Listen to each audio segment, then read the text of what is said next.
Apple డబ్ల్యూడబ్ల్యూడిసిలో iOS 26ని announce అయితే చేసింది. యాక్చువల్‌గా iOS 18.5 ఇప్పుడు రన్ అవుతుంది. దీని తర్వాత మనకు రావాల్సింది 19. డైరెక్ట్‌గా వీళ్ళు 26ని అయితే అనౌన్స్ చేశారు. దీనికి రీజన్ కూడా ఏమి లేదు. సో ఇయర్‌ని రిప్రజెంట్ చేస్తూ వీళ్ళు ఎవ్రీ ఇయర్ ఆ ఇయర్ పేరుతో ఈ iOSని అయితే తీసుకురావాలని చెప్పి ముందుకెళ్ళిపోయినట్టుగా తెలుస్తుంది. దాదాపుగా 7, 8 స్కిప్ అయితే చేశారు.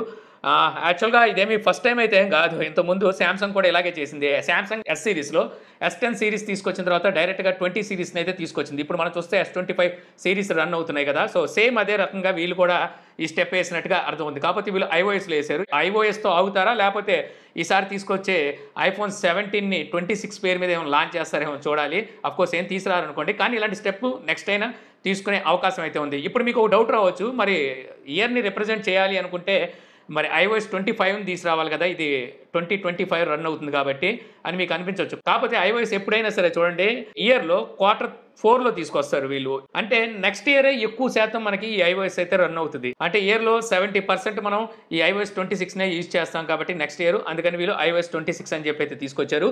ఇక ఈ 26లో నేను చాలా పెద్ద పెద్ద మార్పులు తెస్తా అనుకున్నాను కానీ అంత మార్పులైతే తేలేదు గానీ యూజర్ ఇంటర్ఫేస్‌ని రీడిజైన్ చేసి అయితే తీసుకొచ్చారు. ఇందులో మెయిన్‌లీ వీళ్ళు హైలైట్ చేస్తుంది లిక్విడ్ గ్లాస్.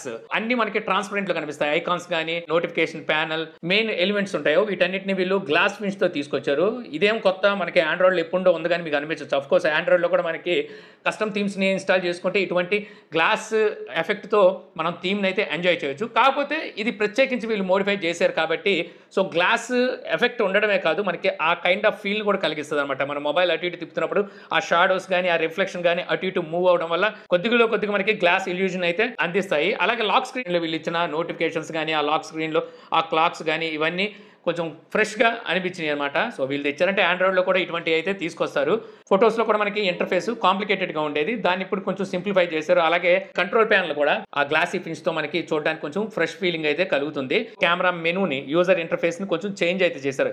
ఆఫ్‌కోర్స్ ఇది ఎప్పటినుంచో మనం ఆండ్రాయిడ్‌లో చూస్తున్నాం ఇటువంటి ఇంటర్ఫేస్. దాన్ని ఇప్పుడు మనకి యాపిల్ అయితే ప్రొవైడ్ చేస్తుంది. కాకపోతే కొంచెం ఫినిషింగ్ అవి బాగున్నాయి అనమాట. గ్లాసీ ఫినిష్‌తో తీసుకొచ్చారు కాబట్టి యాక్చువల్‌గా వీళ్ళకి ఈ థాట్ రావడానికి కారణమే విజన్ ఓఎస్. వీళ్ళ దగ్గర ఆల్రెడీ విజన్ ప్రో ఉంది కదా! అందులో ఇటువంటి ఆపరేటింగ్ సిస్టమ్‌నే వీళ్ళు యూజ్ చేశారన్నమాట. కొంచెం చూడడానికి గ్లాసీ ఫినిష్‌తో దాన్ని ఇప్పుడు తీసుకొచ్చి iOSలో, ఐప్యాడ్ ఓఎస్‌లో అలాగే అన్నిట్లోనూ వీళ్ళ దగ్గర ఉన్న వాటిలన్నిట్లోనూ ఈ కైండ్ ఆఫ్ ఇంటర్ఫేస్‌ని అయితే ఇంక్లూడ్ చేశారు. ఇక ఈ iOS 26, iPad OS 26 developer beta version 1 అయితే రిలీజ్ చేశారు. సో ఇక్కడ మీకు లిస్ట్ అయితే చూపిస్తున్నాను కదా! iPhone SE 2020 మోడల్ ఉందిగా అక్కడ నుంచి 11 సిరీస్ నుంచి 16 సిరీస్ వరకు బీటా వర్షన్ అయితే అవైలబుల్ ఉంది. అది కూడా డెవలపర్స్ కోసమే, మన కోసం కాదు. పబ్లిక్ బీటా ఇంకా రావడానికి టైం ఉంది. పబ్లిక్ బీటా వచ్చినప్పుడు మీరు కావాలంటే అప్డేట్ చేసుకోవచ్చు కానీ ఇప్పుడు డెవలపర్ బీటా అంటే చాలా బగ్స్ ఉంటాయి. ఓన్లీ డెవలపర్స్ కోసం వీటిని అయితే తీసుకొస్తూ ఉంటారు. సో దీనికి ఎంత దూరంగా ఉంటే అంత మంచిది.